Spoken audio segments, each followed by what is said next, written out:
Ito na mga kabro yung aking ginagawa kanina. Dito namin ilalagay yan mga kabro. Ito kasama ko ang Bengali. Ansam Bengali.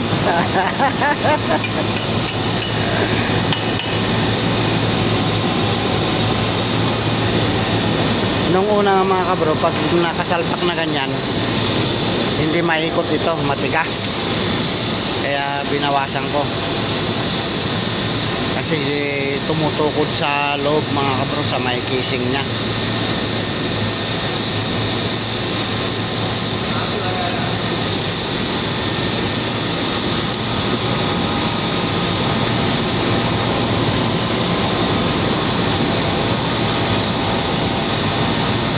Tapos pag natapos namin yan mga kabro, ito naman ang isusunod namin.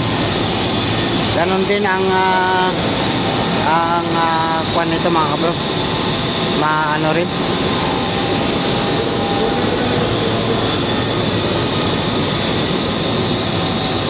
Medyo nagbabibrate siya.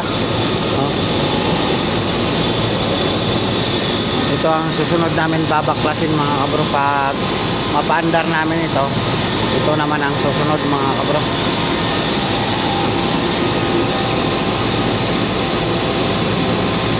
Ito yung kanyang motor mga kabro. Laking dynamo ito mga kabro.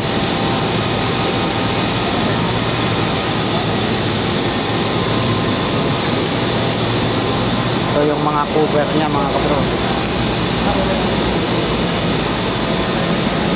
Ito naman ang pinaka rotor niya, malaki. Pag isalpak namin yan mga kabro, bali 6 kaming magbubuhat niyan mga kabro. Nilalagyan namin ng pandito, bitbitan. Kasi delikado yan mga kabro pag sumayad dito sa may winding.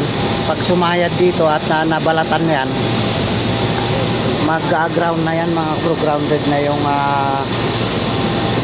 na yung winding. Kaya dapat hindi sasagi dito mga kabro. Ito ang ating iiwasan mga kabro pag maglagay tayo ng stator. Kasi once na mabalatan ito, wala na, grounded na mga kabro.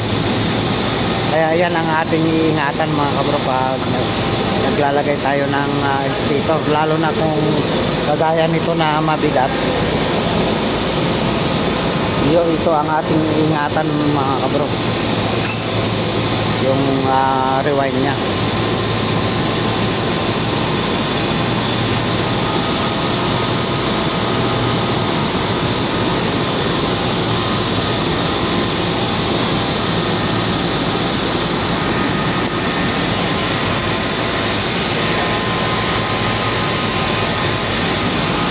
Ako ang foreman nila mga kabro. Nag-video ako sa kanila eh.